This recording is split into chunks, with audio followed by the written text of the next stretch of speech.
Throughout history, monarchs ruled with the aura of divine right, presenting themselves as chosen figures whose bloodlines were sacred and pure. Yet behind gilded doors and within dimly lit royal chambers, there existed another truth, one rarely admitted, yet quietly understood. Kings were not always faithful, and their desires often spilled outside the confines of marriage. The children born of these unions were labeled illegitimate, hidden from public view or whispered about in hushed tones. Despite their supposed insignificance, these sons and daughters could not be so easily erased, for their blood carried power, and sometimes, that power reshaped nations. The stories of these hidden heirs read like a blend of scandal, secrecy, and destiny, revealing how fragile and manipulated succession could be. In medieval Europe, legitimacy was more than a matter of morality, it was political survival. A king's official heirs ensured continuity of rule, alliances through marriage, and stability in the eyes of both the church and the people. But what happened when illegitimate children were acknowledged or when their existence threatened to overshadow a legitimate successor? The very concept of bastardy became a weapon, wielded in courts of law and battlefields alike. Monarchs could choose to elevate their illegitimate sons with titles, wealth, and influence, or they could deny them entirely, forcing them into obscurity. Yet even obscurity did not always guarantee silence. Some illegitimate heirs emerged from the shadows to play decisive roles in history. One of the most famous examples was Henry I of England, who fathered over 20 illegitimate children. Though none could inherit his throne legally, many became powerful nobles who influenced English politics for generations. Their existence blurred the line between official and unofficial bloodlines, showing how royal power extended beyond legal heirs. In France, Charles VII openly acknowledged his illegitimate children, giving them titles and positions of authority. By doing so, he strengthened his dynasty's influence while quietly undermining the notion that only pure succession mattered. For kings like Charles, illegitimate children were not necessarily liabilities, they were assets, tools of power to be placed strategically in noble courts, military commands, and religious offices. But not every monarch was so open. Henry VIII of England, notorious for his desperate search for a male heir, is rumored to have had illegitimate children scattered across the kingdom. While the historical record confirms only one officially recognized illegitimate son, Henry Fitzroy, whispers persisted that others existed. Had they been legitimized, the entire trajectory of Tudor history might have been altered. Imagine a scenario where Henry's obsession with producing heirs did not lead to the break with Rome, the dissolution of monasteries, and the English Reformation. The illegitimate bloodlines of kings could carry the weight of seismic political shifts, even in their absence. In Spain, the situation of illegitimacy was particularly fraught. Charles II, the last Habsburg king of Spain, suffered from generations of inbreeding, leaving him physically weak and mentally unstable. His inability to produce heirs plunged Spain into the War of Spanish Succession, a conflict that reshaped Europe. Rumors swirled of illegitimate children who might have continued the Habsburg line, but none were proven or strong enough to alter the collapse of one of Europe's most powerful dynasties. The irony is striking, while illegitimate children were often dismissed, in cases like Charles II, their absence was catastrophic. Napoleon Bonaparte provides yet another striking case. His official marriage to Josephine produced no children, leading him to annul the union and marry Marie-Louise of Austria, with whom he fathered a legitimate heir. But Napoleon also had several illegitimate children by mistresses, some of whom went on to found lines that still exist today. These descendants, carrying the blood of one of history's greatest conquerors, lived outside the direct glare of imperial politics yet preserved his genetic legacy. For Napoleon, illegitimate offspring represented a paradox. They could not sit on the throne of France, yet they became living symbols of his personal empire, scattered across Europe. The power of illegitimacy was not only political but cultural.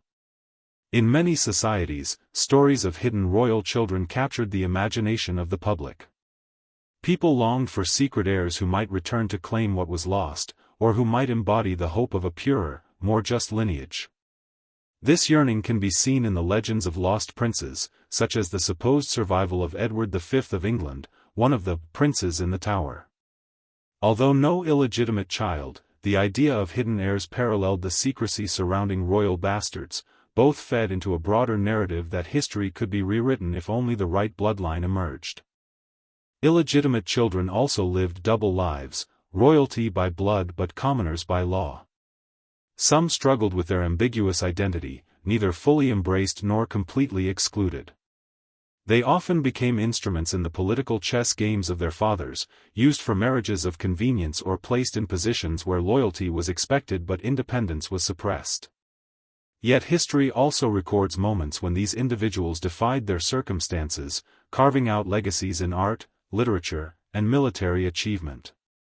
They remind us that while their birth status limited their claim to crowns, it did not erase their talent or ambition. The stigma of illegitimacy varied across time and culture. In medieval and Renaissance Europe, the Church's stance on marriage defined legitimacy, but in other contexts, the rules were less rigid. Among the Mongols, for example, lineage through the father mattered more than the sanctity of the union, meaning illegitimate children could still rise to prominence. This contrast highlights how arbitrary the notion of legitimacy could be, a construct of law and religion rather than an absolute truth of heritage. What makes royal illegitimacy so captivating is the way it exposes the contradictions of monarchy itself. Kings preached divine order while engaging in very human behavior, producing children outside wedlock while condemning others for similar acts. Their illegitimate children stood as living proof of these contradictions, both a scandal and a secret weapon. Some were erased from history, their names lost in archives, while others were elevated, shaping the destinies of kingdoms. In either case, their existence challenged the idea that royal bloodlines were neat and unbroken chains of legitimacy. As we peel back the layers of history, it becomes clear that these illegitimate children were not merely footnotes. They were symbols of hidden power, embodiments of desire and ambition, and sometimes, the very catalysts of change. They remind us that history is never as clean or controlled as official records suggest. Behind every crowned head, there may have been unacknowledged sons and daughters, carrying the same blood but denied the same recognition. Their lives were shadows cast by thrones, yet their influence stretched far into the heart of nations. In the end, the royal scandals of illegitimate children reveal a larger truth. History is shaped as much by the secrets hidden in bedrooms as by the battles fought on fields. Bloodlines, whether legitimate or not, carried weight, and sometimes the ones denied the crown still found ways to influence it. These hidden heirs and daughters of kings remind us that the story of monarchy is not only about glory and ceremony, it is also about scandal, secrecy, and the messy reality of human desire. Empires rise with splendor, often built on the claim of divine or noble descent, and fall with silence, leaving behind the question of whether their ruling bloodlines truly vanished or simply slipped into obscurity. History tends to write in absolutes: dynasties end, lines are broken, kingdoms are lost. Yet the reality is far less clear.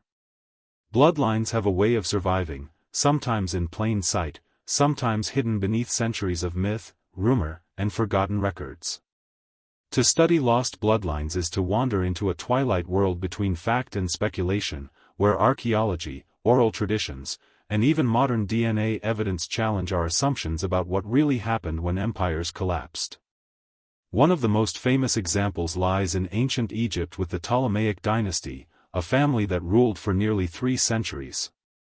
Their most iconic figure, Cleopatra VII, remains immortal in both history and legend. When she and her son Caesar Ion, believed to be the child of Julius Caesar, perished in the wake of Rome's conquest, the official line of the Ptolemies was said to have ended. Yet questions linger. Some sources suggest that Cleopatra's children by Mark Antony survived and were married into Roman noble families. If true, fragments of Ptolemaic blood may still flow within Europe's aristocracy. The dynasty may have ended politically, but its legacy could have scattered quietly through marriages and unrecorded descendants, slipping from empire into anonymity. The Roman Empire itself holds countless mysteries of lost heirs. In the case of the Julio-Claudian dynasty, which began with Augustus, the succession was riddled with assassinations, forced adoptions, and untimely deaths. The official story is one of extinction, but whispers of survival have always persisted. For instance, descendants of lesser-known branches of the family may have survived the purges, blending into the senatorial class and disappearing from the spotlight. Later pretenders and usurpers often claimed descent from long-dead emperors, and while many were charlatans, it is not impossible that some held genuine ancestral ties. The Roman obsession with bloodline purity meant that even the faintest trace of imperial blood was enough to inspire loyalty, or fear. Far across the Atlantic, the empires of the Maya and the Inca present similar puzzles.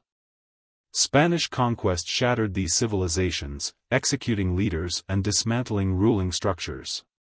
The narrative often repeats, the bloodlines of kings and priests extinguished in conquest. But in reality, many indigenous royal families survived, reduced in power but not in blood. In the Andes, the descendants of the Inca rulers were forced to intermarry with Spanish nobility, creating mestizo dynasties who carried both European and Andean heritage. Some of their lineages can still be traced today, though their claims to ancient thrones have long since been silenced. Likewise, in the Maya world, local nobility often continued under colonial oversight, hiding their titles and rituals in secrecy. These were not lost bloodlines in the biological sense, but lost in recognition, denied the acknowledgement of their ancient authority. Another haunting story belongs to the Byzantine Empire, often described as the last flame of Rome. When Constantinople fell to the Ottomans in 1453, the imperial Palaiologos family was presumed finished. Some fled into exile, marrying into European courts or disappearing into obscurity. For centuries, rumors circulated of hidden descendants who might one day reclaim the city. Even today, families in Greece and Italy quietly claim Palaiologos' ancestry, though definitive proof is elusive. These lingering whispers show how the dream of lost bloodlines can inspire hope long after empires are gone. The case of the Romanovs is more recent, yet no less surrounded by myth. The Russian royal family was brutally executed in 1918, seemingly bringing an end to their dynasty. But for decades afterward, speculation thrived that one or more of the Tsar's children escaped. The most famous was the case of Anastasia, with multiple women claiming to be the lost princess. Although DNA testing in the late 20th century confirmed the deaths of the entire immediate family, distant Romanov relatives survive in Europe to this day, keeping the bloodline alive in a quieter form. The romantic myth of survival outshone the reality, proving how the idea of hidden heirs grips the imagination more fiercely than verified history. Why do stories of lost bloodlines persist? Part of the answer lies in human longing for continuity. The end of a dynasty represents not only political collapse but also the symbolic death of a culture, a way of life. Believing that heirs survive, hidden in villages, cloaked in anonymity, waiting for the right moment, offers comfort against the finality of loss. It also provides a narrative of resistance, that empires may be conquered, but their essence lives on in blood. Modern science adds an intriguing dimension to these mysteries. DNA projects have begun testing remains, cross-referencing genetic markers, and in some cases confirming ancient lineages. In Egypt, researchers have studied mummies believed to be relatives of Tutankhamun, trying to untangle the tangled lines of pharaohs. In Europe, Y chromosome studies of noble families occasionally reveal unbroken male lines that stretch back centuries. These advances blur the boundary between legend and evidence, suggesting that some lost bloodlines may not be lost at all, merely waiting to be uncovered by modern tools. At the same time, we must acknowledge how fragile bloodlines truly are. A single massacre, a forced sterilization, or a sudden illness could end centuries of heritage in an instant. The Assyrian and Babylonian empires left almost no trace of their ruling dynasties, their kings remembered only by names carved in stone. The fate of their descendants, if any, remains entirely unknown. In these cases, the silence of history is complete, and the notion of survival may be nothing more than wishful thinking. The fascination with lost bloodlines speaks to a deeper truth: power is never as permanent as it appears. Thrones crumble, empires vanish, yet the human instinct to preserve lineage endures. Whether through whispers of surviving heirs, DNA tests uncovering unexpected ties, or folk tales of hidden princes, the story of lost bloodlines keeps resurfacing. They remind us that history is not only about what is recorded in chronicles, but also about what slips through the cracks: the forgotten families, the unacknowledged children, and the survivors who carried their heritage quietly into the future. Ultimately, the lost bloodlines of ancient empires are less about certainty and more about possibility. They invite us to wonder, who among us today unknowingly carries the blood of kings, emperors, or pharaohs? In every street and every city, someone might hold within their veins the echo of a vanished throne. The mystery remains alive not because we can prove it, but because we cannot fully deny it. The end of an empire, it seems, is never truly the end. The Catholic Church has always projected itself as a guardian of morality, insisting that its highest figures live lives of celibacy, purity, and devotion. Popes and priests were expected to stand apart from the temptations of flesh, embodying the discipline of faith. Yet behind the grandeur of Vatican walls, history tells a far more human and scandalous tale. Celibacy was often more an expectation than a reality, and the legacy of forbidden relationships left behind bloodlines that the Church could never fully erase.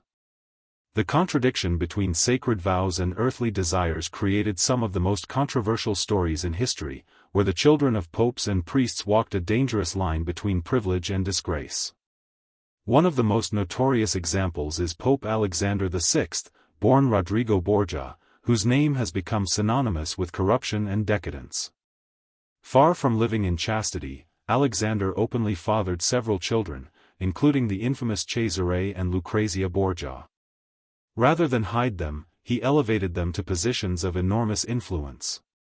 Cesare became a cardinal before abandoning the church to pursue military power, while Lucrezia was used as a pawn in strategic marriages that advanced the Borgia family's influence across Italy.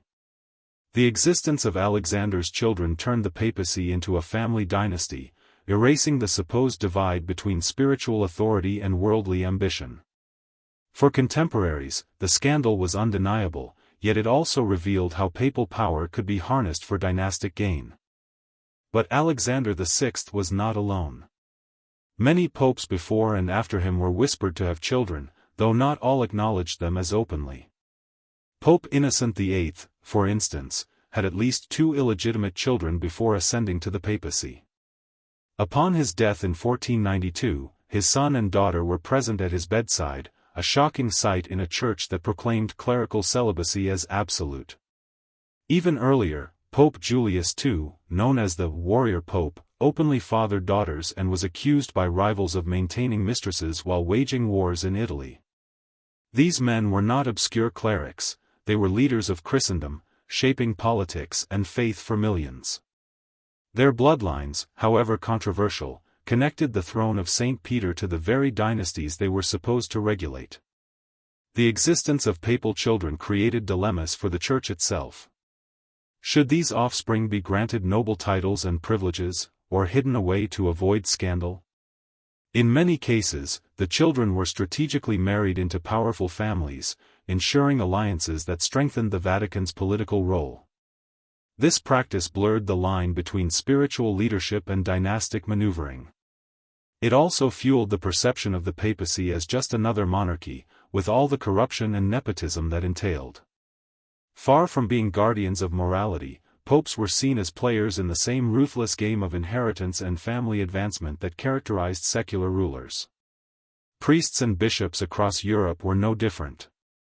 Despite vows of celibacy, many maintained secret families.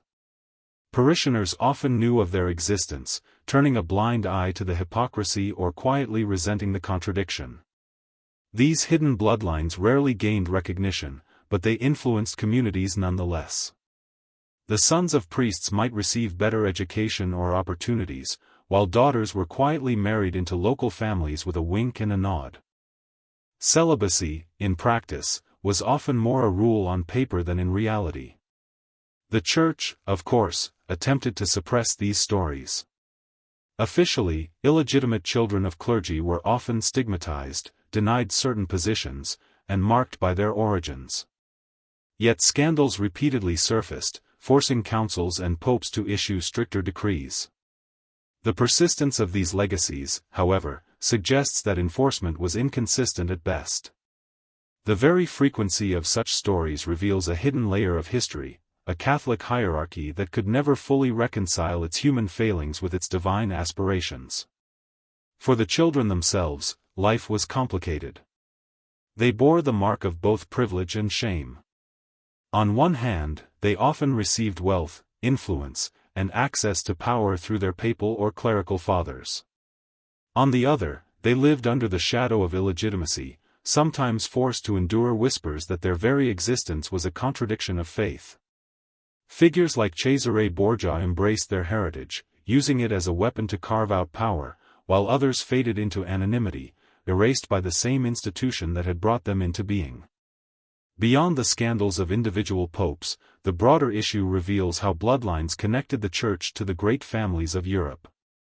The Borgias, the Medicis, the Farneses, all entwined their dynastic ambitions with papal politics. When Giovanni de' Medici became Pope Leo X, the papacy effectively became another extension of Medici power. His relatives, cousins, and descendants moved across Europe, weaving papal influence into dynastic webs that shaped the Renaissance. In this sense, the Church's supposed celibacy rule was less a moral barrier and more a convenient fiction, one often ignored when it came to maintaining power. The forbidden legacies of the Church were not confined to Europe. Missionaries and priests in the colonies often fathered children with local women, sometimes openly, sometimes in secrecy. These bloodlines added another layer of complexity, blending European clerical heritage with indigenous ancestry. For many communities, these unions symbolized both the hypocrisy of colonizers and the unavoidable merging of cultures under colonial rule. Though rarely documented in official records, these descendants carried forward lineages that tied local histories directly to the Catholic Church's global expansion. Today, the idea of popes and priests with children may seem shocking, even unthinkable, but in the past, it was an open secret. The very persistence of rumors, legends, and documented cases shows that this was not an occasional lapse but a recurring feature of the Church's history. DNA studies have even sparked curiosity about whether descendants of papal families can be traced in modern populations, though such research remains difficult given the secrecy and lack of records.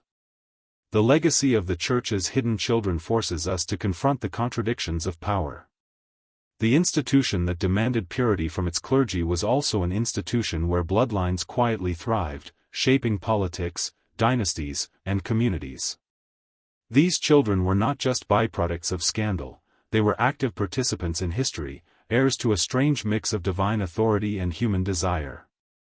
Their existence reminds us that even the holiest institutions were not immune to the temptations of power, and that behind the lofty sermons of Rome, bloodlines ran just as tangled and scandalous as those of any royal court. History is rarely a straight line. It is a twisting maze of ambition, deception, and secrets, and nowhere is this more evident than in the stories of pretenders and impostors who claimed hidden royal blood. For centuries, societies have been captivated by individuals who appeared from obscurity to assert a claim to thrones, titles, or inheritances. Some were charlatans seeking fortune or fame, while others may have genuinely carried the blood of vanished dynasties. In every case, their existence challenges our understanding of legitimacy, inheritance, and the fragility of power. Bloodlines, even when hidden or denied, have the remarkable ability to resurface at the most unexpected moments. One of the most famous cases is that of the Romanovs in Russia. After the brutal execution of Tsar Nicholas II and his immediate family in 1918, rumors immediately emerged that one or more children had survived. The most widely known claimant was Anna Anderson, who, beginning in the 1920s, insisted she was Grand Duchess Anastasia, the youngest daughter of the Tsar. For decades, her claims divided historians, survivors, and the public alike. Skeptics dismissed her as an impostor, but for many, the possibility that Anastasia had escaped captivity was tantalizing, a living link to the lost grandeur of Imperial Russia. Only in the late 20th century, through DNA testing, was the truth finally revealed: Anderson was not Anastasia. Yet the fascination with her story endures, illustrating the powerful allure of hidden heirs and the longing to restore vanished bloodlines. Long before the Romanovs, Europe saw its fair share of pretenders. During the Wars of the Roses in England, Perkin Warbeck claimed to be Richard of Shrewsbury, the younger of the two princes in the Tower, who had mysteriously vanished. Warbeck garnered support from foreign monarchs who saw in him a useful tool to destabilize the Tudor regime. Whether Warbeck truly had royal blood is still debated, but the mere suggestion was enough to spark revolts, military campaigns, and political intrigue. His story highlights how the idea of hidden blood could mobilize armies and influence the course of nations, regardless of the claimant's actual legitimacy. The French monarchy also faced similar cases. After the death of Louis XVI and the chaos of the Revolution, numerous individuals appeared claiming descent from lost Bourbon lines. These claimants often lived in exile, moving between European courts, convincing some of their authenticity while being dismissed by others. Their motives ranged from personal survival to political leverage, and their existence demonstrates a recurring pattern: hidden or forgotten heirs always inspire hope among those loyal to a fallen regime. Even centuries later, historians and genealogists continue to trace these claims, uncovering long-forgotten alliances and secrets that survived revolutions, exile, and bloodshed. Italy, too, offers dramatic examples. The complex web of city-states during the Renaissance created fertile ground for impostors. In Florence, Venice, and Rome, ambitious individuals occasionally claimed descent from deposed dynasties, sometimes with startling accuracy, sometimes entirely fabricated. The rewards for convincing the right patrons could be enormous: titles, lands, and influence.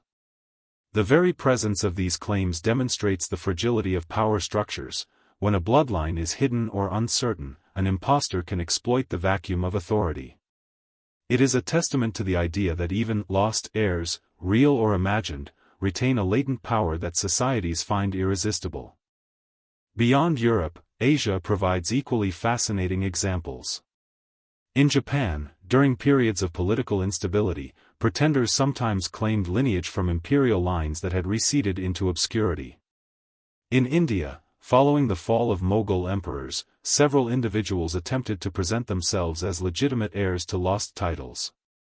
These claims were often intertwined with broader political movements, where asserting hidden bloodline status could lend legitimacy to rebellions or the formation of new states. Across continents, the pattern repeats: lost or disputed bloodlines become a potent tool for ambition, intrigue, and survival. Yet, not all impostors were motivated by personal gain. Some sought to restore justice, reclaim what they believed was theirs by birthright, or correct historical wrongs. Their existence forces us to question how societies define legitimacy. Is it based on legal documentation, recognition by peers, or simply the possession of certain genetic traits? In many cases, the answer depends on power and perception rather than fact. A claimant's success often hinged on convincing others of their authenticity, regardless of whether their blood truly linked them to vanished dynasties. The phenomenon of forgotten heirs also illustrates the unpredictability of history.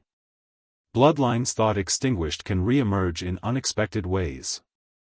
Distant relatives, previously unaware of their connections, sometimes appear generations later to assert a claim or simply reveal their heritage.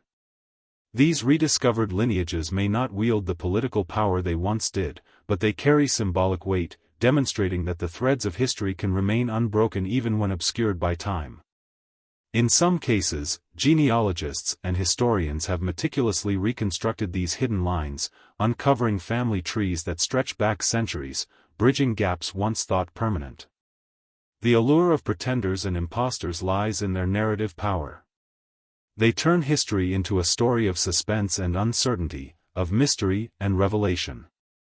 A hidden heir challenges the neat, official version of events and reminds us that history is often written by those in power, while the truth may lurk in the shadows.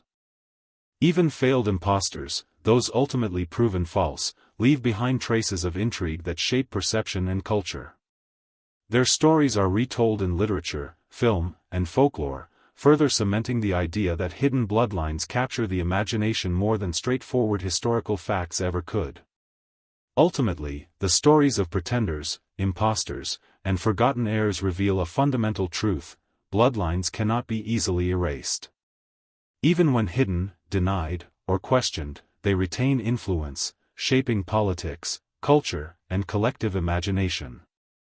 They remind us that power is fragile, legitimacy is subjective, and history is never as tidy as official records suggest. In every corner of the world, from European courts to Asian empires, from the ashes of revolutions to the whispers of vanished dynasties, hidden heirs emerge as living proof that blood carries both memory and potential. The past, it seems, never truly dies. It waits, sometimes centuries, for someone to claim what was once lost. Revolutions are often remembered as grand moments of ideology and violence, where people rise against oppression to reshape societies. Yet behind the banners and the battles lies another, less visible force: the bloodlines of those who led, inspired, or funded these upheavals. Family connections, secret alliances, and hereditary networks often determine not only who survived but who could seize power in the chaos. History rarely admits that revolutions, which appear to tear down old hierarchies, are sometimes guided and influenced by hidden family ties. Blood, both literal and metaphorical, flows through revolutions in ways that historians are only beginning to fully recognize. Take the French Revolution, for example. The image of Robespierre, Danton, and Marat evokes fearless individuals driven by abstract ideals of liberty and equality. Yet their personal networks often included relatives, cousins, and childhood friends whose loyalty and support were crucial. Robespierre's family, for instance, provided connections within the legal system and local politics that allowed him to navigate revolutionary France's treacherous terrain. Bloodlines shaped not only opportunity but trust. In a world where enemies lurked behind every corner and betrayal could be fatal, knowing who shared your heritage, or who had been raised within the same family circles, could be a matter of life or death. In the Russian Revolution, the impact of family networks is equally striking. Lenin, though often portrayed as a solitary genius, benefited from a network of relatives and supporters who provided critical logistical and intellectual support. His older brother, Alexander Ulyanov, had been executed for revolutionary activity decades earlier, a tragedy that left an indelible mark on Lenin's psyche and helped shape his ruthless pragmatism.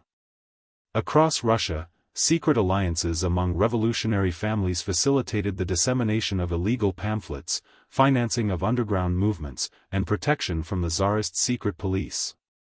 Bloodlines in this context were not merely biological, they were bonds of trust that determined survival in a world of suspicion and surveillance. The American Revolution, too, reveals hidden familial dynamics. Many of the founding fathers were interconnected through marriage or long-standing kinship ties. These connections allowed the transfer of ideas, resources, and influence in ways that were not always visible in official documents. The Adams family, for instance, produced generations of political leaders whose revolutionary fervor was intertwined with their upbringing and inherited social networks. Bloodlines acted as conduits of revolutionary energy, ensuring that ideals and strategies could be passed down and adapted across generations. Yet the influence of revolutionary bloodlines was not always celebrated. In some cases, hidden heirs or relatives were deliberately erased to protect movements. Families who had ties to former regimes might hide their lineage to avoid persecution, while distant relatives of leaders could be used as bargaining chips in political negotiations. The secrecy surrounding these connections highlights how revolutions, while ostensibly about equality and breaking hierarchies, often relied on inherited networks to function. The interplay between hidden heritage and revolutionary ideology is one of history's enduring ironies. Blood that once symbolized privilege could also become a weapon for liberation. The story of Che Guevara illustrates another dimension of bloodlines in revolutions. While much of his life has been mythologized, his family background, educated, politically aware, and relatively privileged, provided him with access to networks and resources that were crucial to his journey. His siblings and extended family played roles, however minor, in sustaining his image and facilitating his movements across continents. Even in movements that promoted class struggle and anti-elitism, the influence of familial and bloodline connections remained central. Beyond individual leaders, revolutions often reshaped dynasties themselves. In Europe, the upheavals of the 18th and 19th centuries frequently decimated ruling families, forcing surviving members into exile or clandestine existence. Yet these displaced bloodlines were not entirely powerless. They often served as symbols for loyalists, rallying points for counter-revolutions, or bargaining chips in negotiations. Hidden heirs could inspire hope, rebellion, or fear long after the fall of a throne. The paradox is striking. The bloodlines most targeted for destruction often carried the power to influence events decades later, demonstrating that revolutions never fully erase history's inherited currents. Even ordinary families played a role. The children of revolutionaries often inherited ideological, social, or political legacies that shaped their destinies. In France, the descendants of revolutionaries became educators, politicians, and intellectuals who carried forward the ideals of liberty, equality, and fraternity, though sometimes in modified forms. In Latin America, the sons and daughters of independence leaders often became the architects of new nations, balancing inherited ideals with pragmatic governance. Bloodlines, therefore, were both literal and symbolic. They transmitted not only DNA but also the intangible essence of revolutionary spirit. The intertwining of bloodlines with revolutionary history also reveals a darker side. Many families suffered immense losses, with children orphaned, siblings executed, and heirs exiled. The chaos of upheaval could erase generations overnight. Yet these tragedies reinforced the importance of family networks, as surviving relatives became essential for maintaining memory, preserving property, and influencing emerging power structures.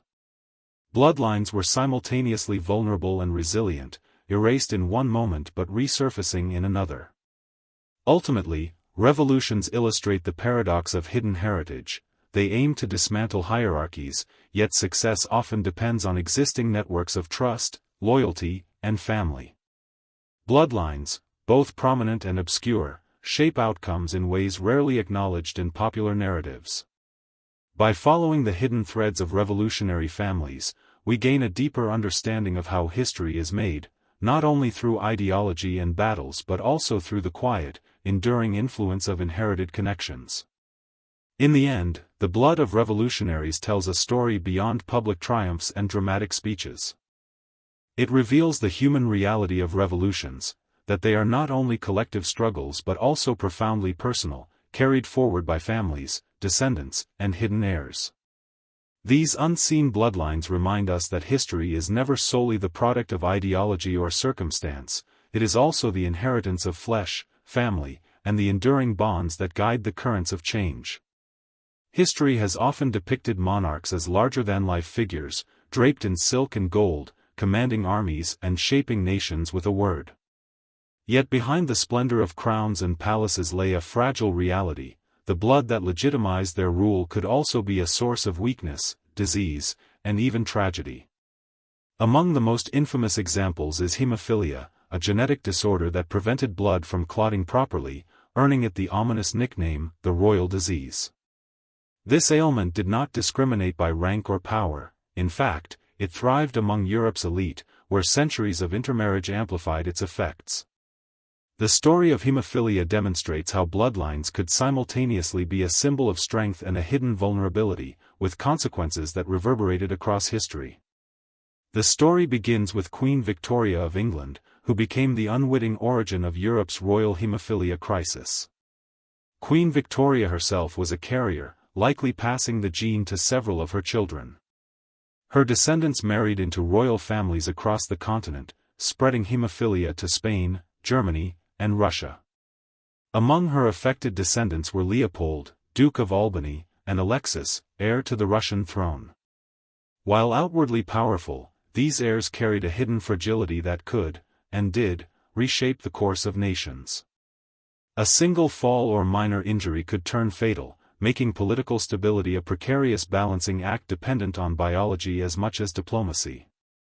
Russia's experience with hemophilia provides a particularly dramatic example of the interplay between blood and history. Tsarevich Alexei Nikolaevich, the only son of Tsar Nicholas II and Tsarina Alexandra, suffered from the disease. The boy's fragile condition dominated the lives of the Romanov family, casting a shadow over governance and succession. Alexandra's desperation to protect her son led her to entrust his care to Grigory Rasputin, the mystic whose influence over the royal family fueled scandal and political unrest. In this way, a single genetic disorder contributed indirectly to the unraveling of one of Europe's oldest dynasties. The Romanovs' fate illustrates how the inheritance of disease could shape not only individual lives but also the trajectory of empires. Hemophilia was not confined to Russia. In Spain, the descendants of Queen Victoria included the Spanish royal family, where hemophilia created tension and anxiety in succession planning. The disease forced families to carefully manage marriages, public appearances, and the future of their heirs. In Germany, the Prussian and Bavarian royal houses also grappled with the disorder, which created both fear and secrecy. Across Europe, hemophilia became a silent thread weaving through the continent's elite, a reminder that blood could be both a source of legitimacy and a hidden curse. The impact of hemophilia went beyond the personal health of heirs. It shaped politics, alliances, and public perception. Monarchs and their advisors had to account for the fragility of their heirs when negotiating treaties, arranging marriages, and consolidating power. A ruler's ability to produce healthy heirs was crucial. The presence of hemophilia threatened not only individual lives but the very continuity of dynasties. The disease added a layer of vulnerability to what appeared to be unassailable authority, turning hereditary succession into a precarious gamble with history itself. The mystique surrounding hemophilia was magnified by secrecy.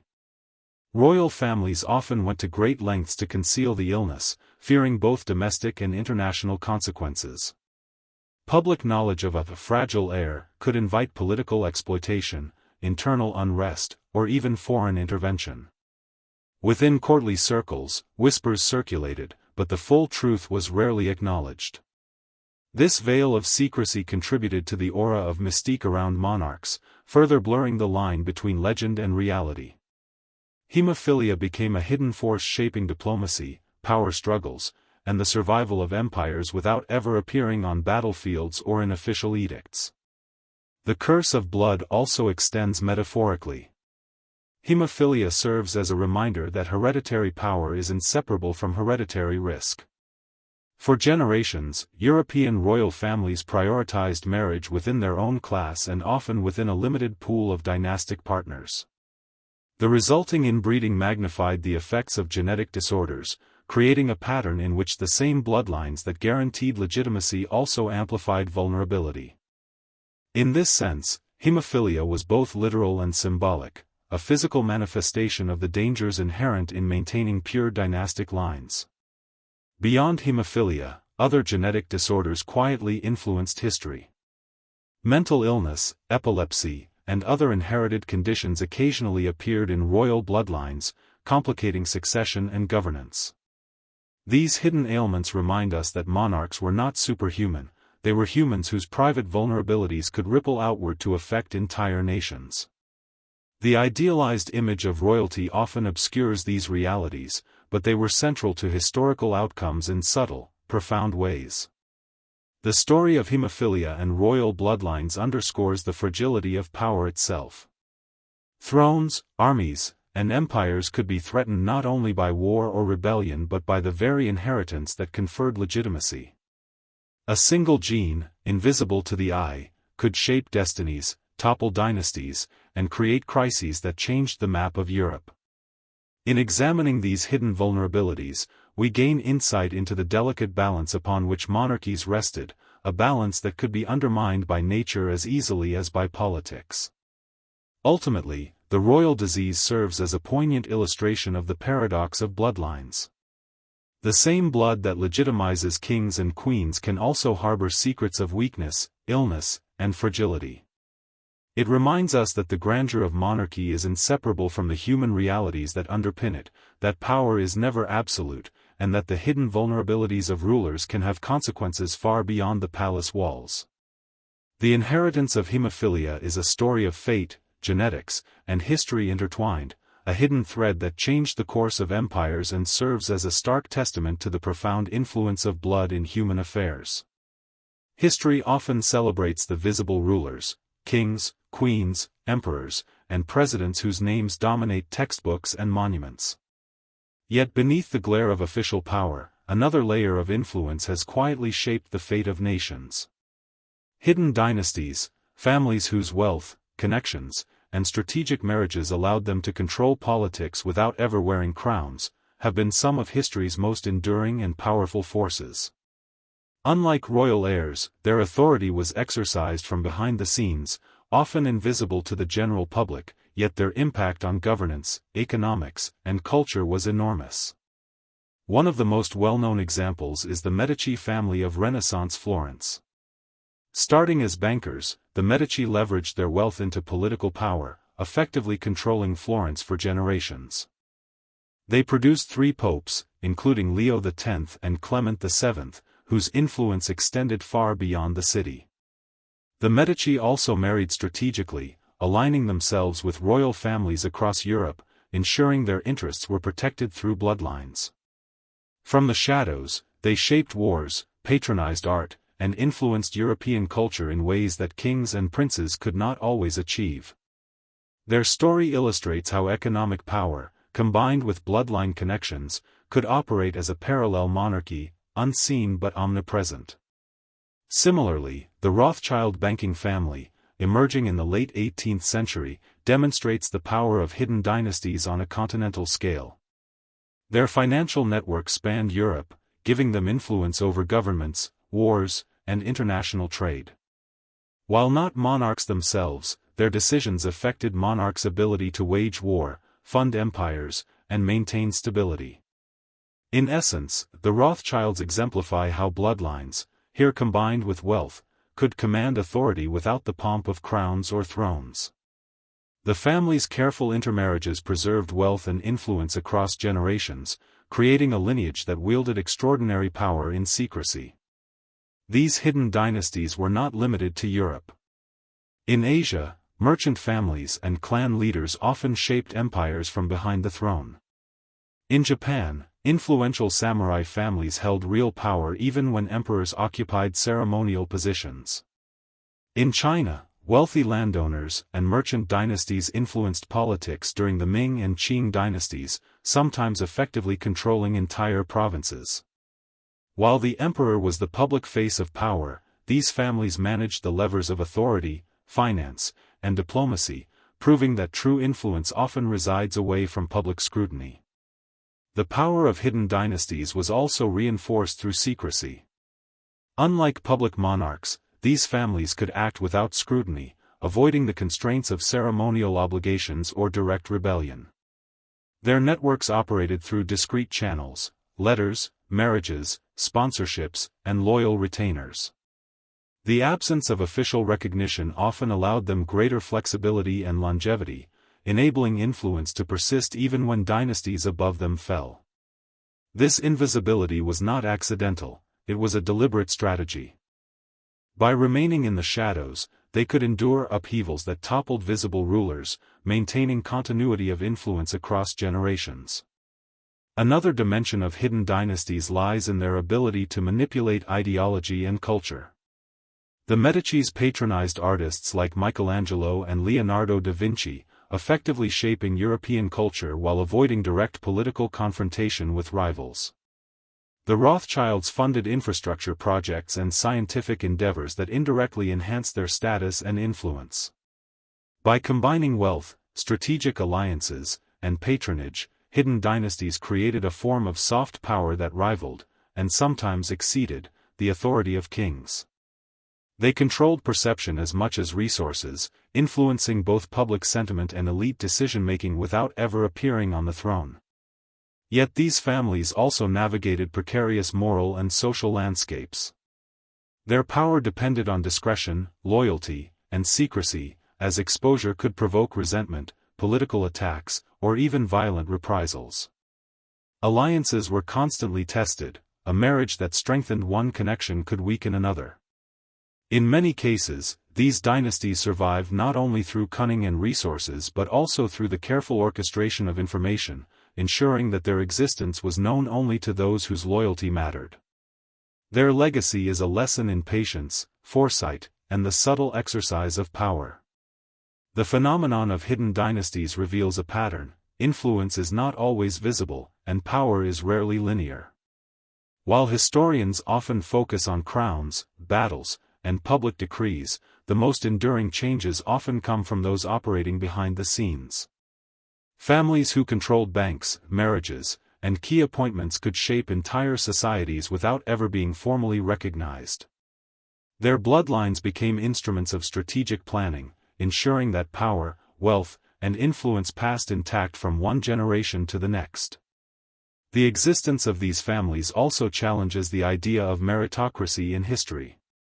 Often, wealth, birth, and access mattered more than talent or vision.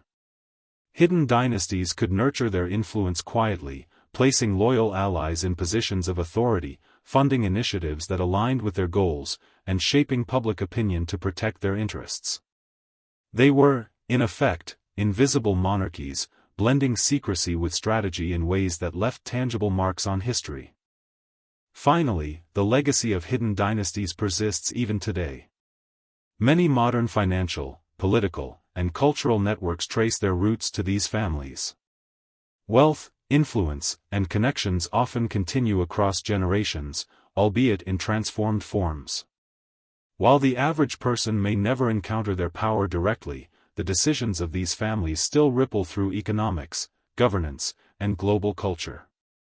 Bloodlines, it seems, are as potent when hidden as when crowned, demonstrating that the most enduring forms of authority are often invisible, yet profoundly consequential. In examining hidden dynasties of power, we uncover a recurring theme: history is shaped as much by those in the shadows as by those in the spotlight. Bloodlines, marriages, and strategic alliances allowed families to survive upheavals, manipulate events, and guide empires from behind the curtain. Their influence proves that power is not always loud or visible, and that sometimes the most significant rulers are those who remain unseen, quietly steering the course of nations for generations. History is not only written by kings and queens, generals and revolutionaries, it is also shaped by networks of secrecy, hidden alliances, and shadowy organizations.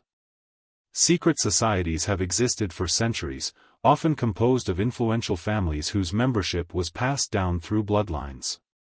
These clandestine networks operated beyond public scrutiny, guiding politics, finance, and culture in ways that were almost imperceptible. The bloodlines tied to these societies became instruments of power, creating webs of influence that outlasted empires, revolutions, and even monarchies themselves. One of the most famous examples is the Freemasons. Originating in medieval Europe, Freemasonry attracted aristocrats, merchants, and intellectuals, creating networks that transcended national boundaries. Membership was often hereditary. Sons and grandsons followed fathers into lodges, learning the rituals, symbols, and networks that conferred influence. While the organization promoted ideals of brotherhood and moral improvement, it also served as a conduit for political and economic alliances. The connections forged within these secretive walls allowed families to extend their power far beyond what any crown or title could achieve. Freemasonry, therefore, is not just a society of symbols, it is a mechanism by which bloodlines maintained continuity of influence through secrecy and loyalty. The Illuminati, though often mythologized in modern culture, exemplifies the intersection of ideology, secrecy, and lineage. Founded in 1776 in Bavaria, the Illuminati sought to promote Enlightenment ideals, but its influence depended on the careful selection of members from families already involved in governance, scholarship, or finance. Membership often remained within certain bloodlines, ensuring that the principles and networks of the society persisted over time. Even when the organization was officially disbanded, its legacy survived through the families and networks it had cultivated, demonstrating how hidden influence can endure long after formal structures vanish. In Italy, the powerful House of Orsini provides a historical example of bloodlines entwined with secretive influence. Over centuries, the Orsini family produced cardinals, diplomats, and military leaders who were often part of informal networks shaping papal and regional politics. Through marriages, patronage, and alliances, the Orsini maintained control over key decisions without ever appearing as monarchs. Their ability to operate through invisible channels illustrates how bloodlines, when combined with secrecy, can extend power beyond the public eye. The concept of bloodlines within secret societies is not merely symbolic, it often had tangible consequences for political events. In England, during the 17th and 18th centuries, families connected to societies such as the Hellfire Club or Masonic lodges wielded considerable influence over court decisions, trade agreements, and foreign policy. These families reinforced their power through inheritance, education, and careful cultivation of loyalty. The secrecy of the societies allowed them to operate with an unusual degree of freedom, executing strategies that public institutions could neither approve nor detect. In many ways, these bloodlines functioned as invisible monarchies, using ritual, allegiance, and family to wield control from the shadows. Colonial history offers further evidence of the power of bloodlines tied to secret organizations. In the Americas, networks of European settlers, indigenous elites, and mercantile families often operated with secrecy to consolidate land, trade, and political influence. Fraternal societies and informal family alliances ensured that knowledge and authority remained within certain bloodlines, shaping colonies' development in ways rarely acknowledged in public records. The hidden structures of influence meant that colonial politics were guided not just by official governance, but also by inherited loyalties and clandestine connections that could outlast governments. Even in modern times, the legacy of secret societies and familial influence persists. Elite educational institutions, clubs, and professional networks often serve as informal societies, where membership is shaped by lineage, legacy, and connection. While the rituals are less mysterious than those of the past, the principle remains: bloodlines create networks of influence, perpetuating power across generations. These networks can determine access to opportunity, shape political decisions, and maintain economic dominance, all while remaining largely invisible to outsiders. The symbolism of blood in secret societies is both literal and metaphorical. It represents heredity, loyalty, and continuity, binding members across generations. It reinforces the idea that influence is inherited as much as it is earned. In some cases, the secrecy surrounding these bloodlines ensured survival during periods of upheaval, allowing families and networks to preserve power through revolutions, wars, and regime changes. The continuity of influence, even when invisible, underscores the central role of lineage in shaping history. The allure of secret societies and their hidden bloodlines lies in the tension between visibility and invisibility.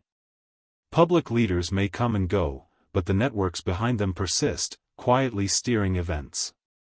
Families invested in these societies understood that lasting influence required discretion, education, and careful cultivation of alliances. By combining hereditary continuity with secrecy, they could guide history without ever appearing on its surface. Bloodlines, therefore, became a currency of hidden power, traded in whispers, ceremonies, and rituals that connected past, present, and future. Ultimately, the study of secret societies reveals that power is rarely absolute or straightforward. It is woven from layers of connection, heritage, and influence that transcend public office and official titles. Bloodlines ensure continuity, secrecy protects strategy, and loyalty binds generations together. From the Freemasons to the Orsini, from colonial elites to modern informal networks, hidden bloodlines have shaped the course of nations without the glare of publicity. Their existence reminds us that much of history, especially the history of influence, is written not by what is visible, but by what is carefully concealed. War is often portrayed as a clash of armies, generals, and nations.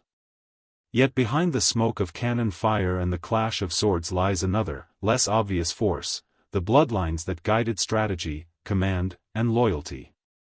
Throughout history, families, both royal and private, have shaped wars from behind the scenes. Their influence could determine which battles were fought, who survived, and which empires rose or fell. Hidden bloodlines often carried knowledge, wealth, and connections that proved decisive on the battlefield, even if their names never appeared in official records. Consider the Habsburg dynasty, one of Europe's most influential families, whose intermarriages and alliances shaped centuries of war. By marrying into multiple royal families, the Habsburgs ensured that their bloodlines controlled not only thrones but also military strategy and alliances.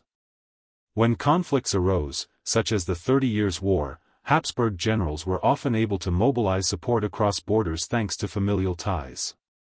The war was not only about religion or territory, it was about lineage, alliances, and the power of blood to mobilize entire nations. The family's influence persisted even when individual rulers fell or died, demonstrating that hidden bloodlines could outlast fleeting military campaigns. In Asia, similar patterns emerge.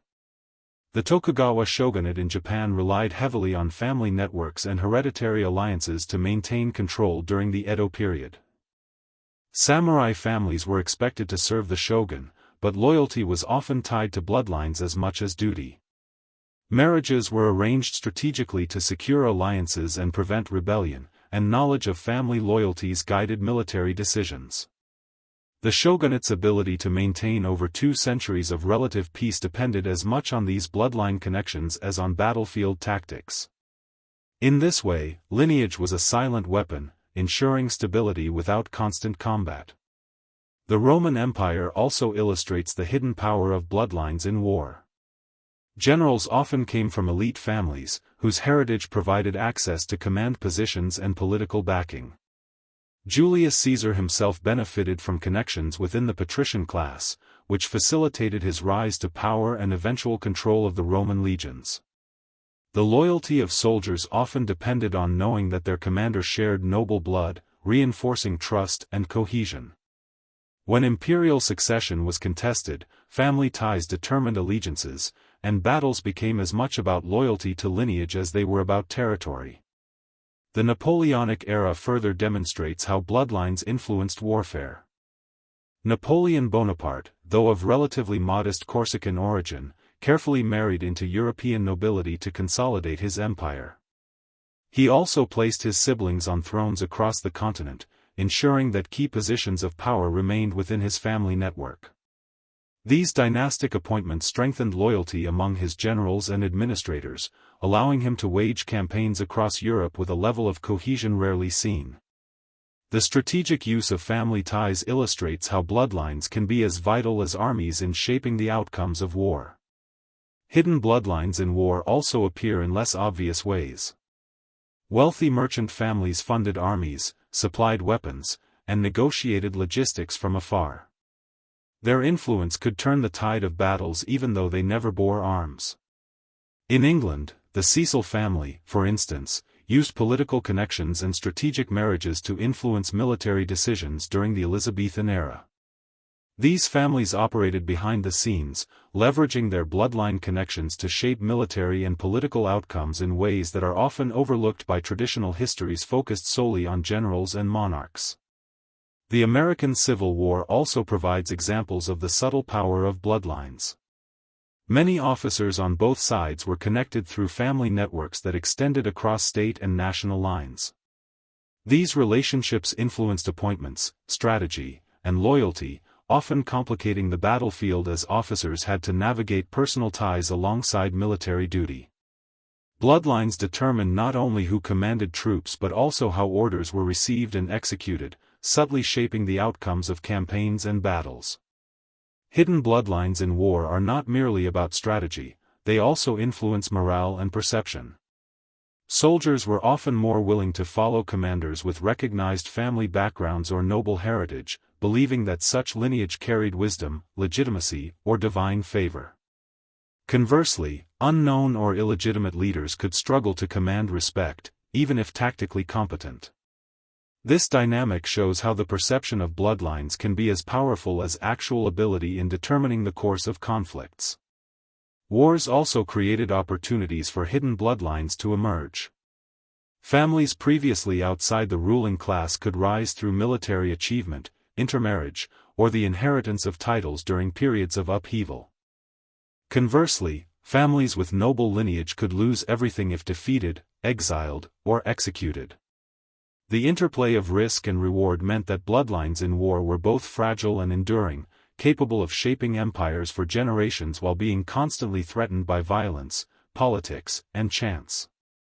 Ultimately, the influence of hidden bloodlines in war demonstrates that history is never solely written on the battlefield. Armies and generals matter, but so do family connections, loyalty networks, and inherited influence. Bloodlines can guide strategy, secure alliances, and inspire soldiers, proving that the legacy of families extends far beyond courts and councils into the very conduct of warfare. The hidden currents of lineage remind us that behind every victory, defeat, and empire lies the invisible hand of heritage, an enduring force shaping the rise and fall of nations. History is filled with rulers, generals, and influential figures whose power seems predestined, yet many of the most transformative individuals carried a secret stigma: illegitimacy. Born outside of wedlock, these heirs were often denied recognition, inheritance, or social legitimacy. And yet, despite the barriers, many rose to shape empires, influence politics, and redirect the course of nations.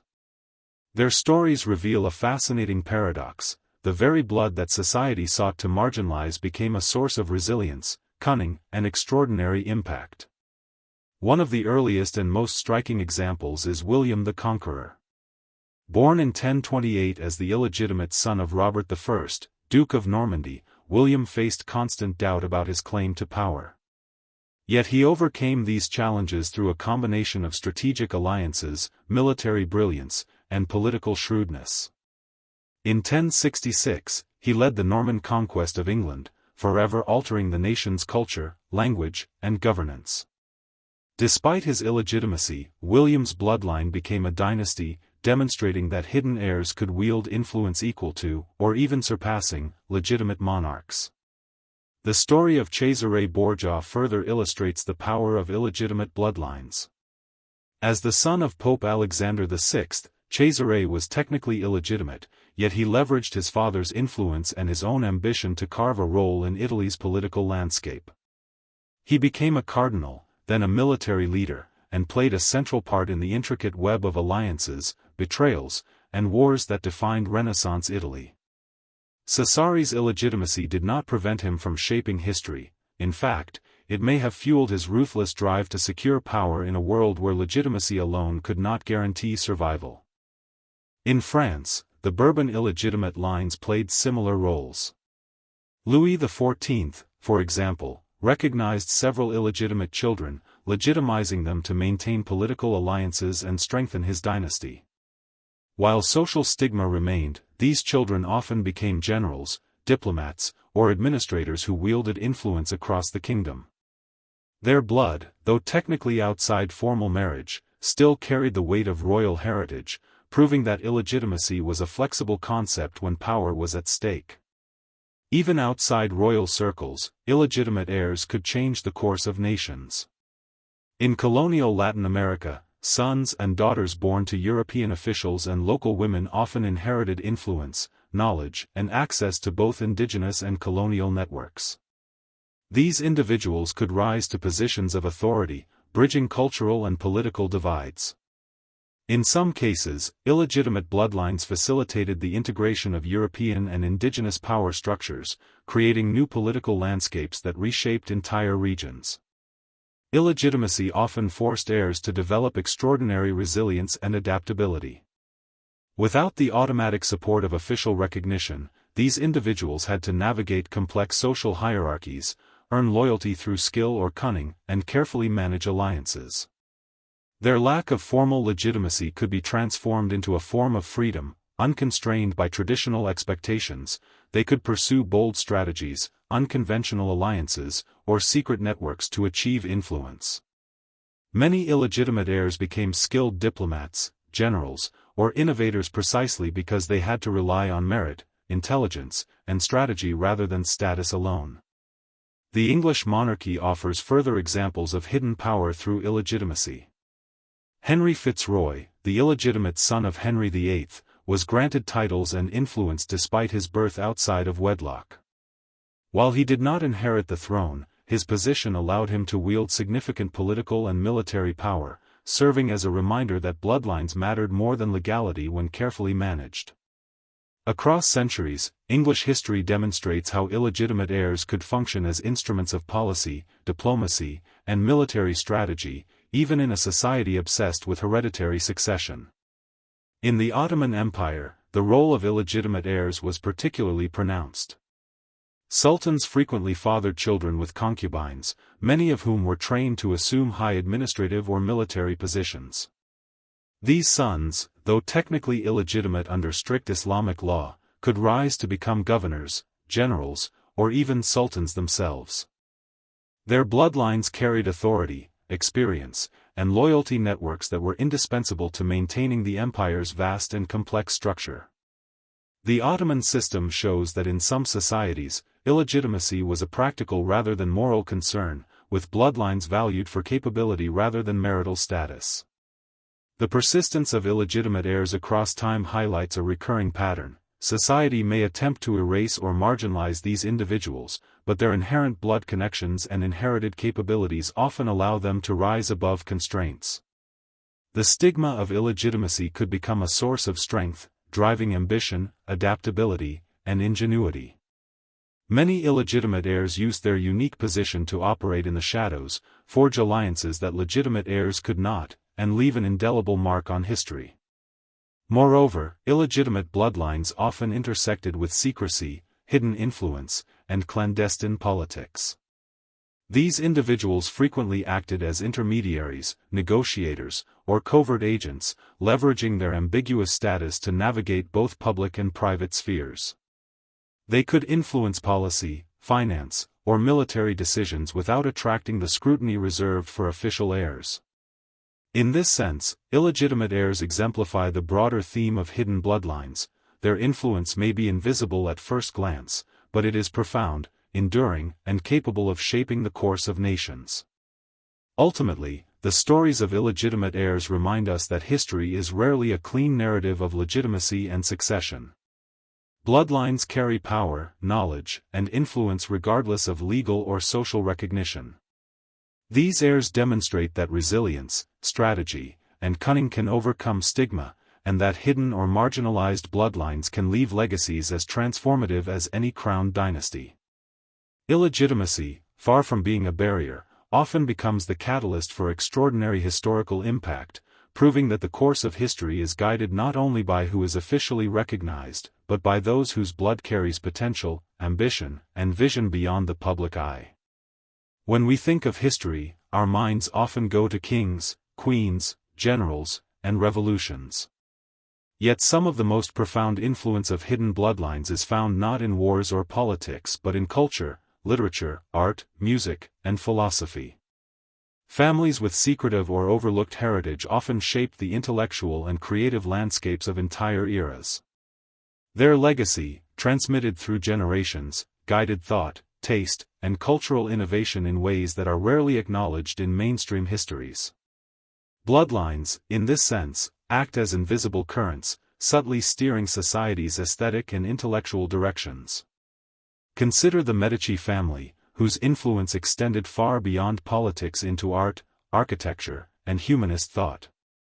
While often celebrated for their banking empire and political maneuvering, the Medici also cultivated artists, scientists, and thinkers, producing a cultural renaissance whose impact endures today. Their power was rooted not only in wealth but also in family continuity. Successive generations of Medici maintained patronage networks, ensured that art and knowledge were cultivated, and strategically aligned marriages to protect their cultural influence. Bloodlines provided the framework for sustaining artistic and intellectual patronage across decades, allowing the Renaissance to flourish under their discreet guidance. In literature, hidden lineages also played a role in shaping narrative and ideas. Many influential writers came from families whose history, connections, or clandestine relationships informed their perspectives. The Bronte sisters, for example, were products of a lineage that combined intellectual vigor, social marginalization, and a private, insular upbringing. Their literary achievements were shaped by inherited sensibilities, values, and networks, an example of how bloodlines can transmit creativity and perspective across generations. While their names may be known, the family dynamics and hidden influences that shaped them often remain invisible to the casual observer. Music provides another example. Composers like Johann Sebastian Bach came from multi-generational families of musicians whose expertise, training, and reputation were carefully preserved and passed down. Bach himself was the culmination of generations of musical inheritance, with each family member contributing skills, knowledge, and networks that allowed him to thrive. In these cases, bloodlines served as vessels for both talent and opportunity, ensuring that creative mastery was transmitted along familial lines. The invisible threads of lineage shaped musical evolution in ways that extended far beyond any single individual. Even philosophy and science were affected by hidden bloodlines. Thinkers such as the Huygens and Leibniz families in Europe produced multiple generations of scientists, mathematicians, and inventors whose familial connections allowed the transmission of knowledge, access to education, and engagement in intellectual circles. These hidden dynasties fostered collaboration and innovation, demonstrating that bloodlines can serve as incubators for ideas as much as for political influence. Families effectively became secret networks of mentorship, preservation, and intellectual continuity, bridging generations to advance human knowledge. The intersection of hidden bloodlines and culture is also evident in theater and performance. Patronage systems in Europe and Asia often depended on family connections, ensuring that certain lineages controlled cultural production. Families would sponsor theaters, manage troupes, and dictate performance styles across generations. These bloodlines acted as stewards of cultural norms, shaping the stories that societies told themselves and the arts that defined eras. By controlling who had access to resources, education, and audiences, these families quietly dictated cultural evolution. Bloodlines in culture also intersect with secrecy and hidden influence.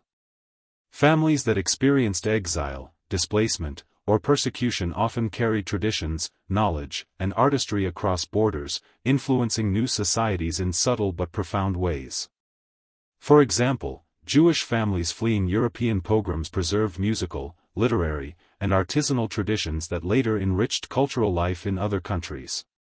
These hidden lineages became transmitters of heritage and innovation, demonstrating that influence often travels through private, familial networks rather than official institutions.